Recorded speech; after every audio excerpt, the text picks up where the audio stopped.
Natuna ini adalah Indonesia. Pemerintah Indonesia telah menyetujui rencana pengembangan lapangan minyak dan gas di wilayah kerja tuna di Laut Natuna Utara.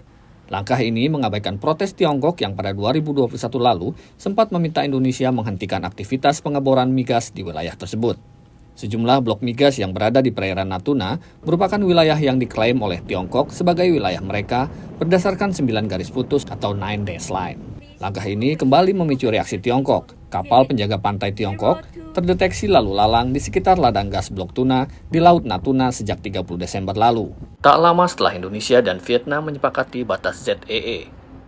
Jadi kalau mereka menangkap ikan atau melaksanakan eksplorasi ataupun eksploitasi sumber daya laut, itu yang dilarang. Itu harus seizin dengan pemerintah Indonesia.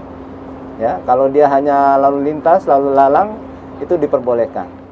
Berdasarkan Konvensi PBB tentang Hukum Laut, UNCLOS, wilayah ujung selatan Laut Cina Selatan adalah wilayah zona ekonomi eksklusif Indonesia yang diberi nama Laut Natuna Utara. Pengadilan Arbitrase Internasional di Den Haag pada 2016 telah memutuskan klaim Tiongkok mengenai 9 garis putusnya di Laut Cina Selatan tak diakui. Klaim Tiongkok berdasarkan 9 garis putus ini juga memotong teritori ZEE Malaysia, Vietnam, dan Filipina.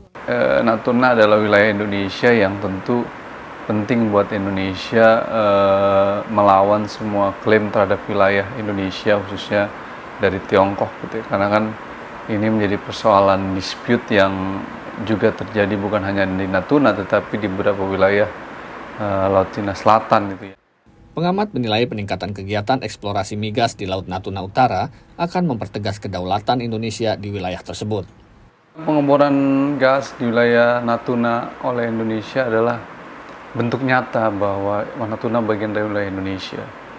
Dan menurut saya sebagai negara yang berdaulat tentu Indonesia memiliki hak untuk melakukan hal tersebut.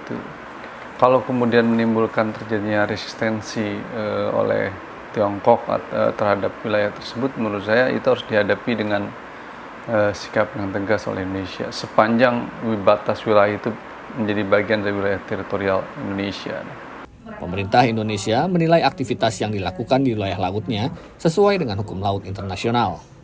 Terkait aktivitas Indonesia di wilayah laut nasionalnya di bawah di wilayah landas kontinen dan lain-lain, kita berangkat dari hakim ketertiban berdasarkan hukum laut internasional, dan posisi Indonesia kita tidak pernah berubah bahwa dia tidak memiliki masalah dispute dengan negara manapun yang mengklaim wilayah di Laut Cina Selatan. Namun, jika Tiongkok terus bersikap agresif di wilayah Laut Natuna Utara, pengamat menilai Indonesia harus bisa bersikap lebih tegas dan perlu meningkatkan kapasitas kekuatan Angkatan Laut di wilayah Natuna sebagai langkah antisipasi. TNI Angkatan Laut sendiri menyiagakan 5 kapal perang dan 1 pesawat patroli maritim untuk bersiaga di Laut Natuna Utara. Dari Jakarta, Ahadian Utama, Indra Yoga, dan tim VOA.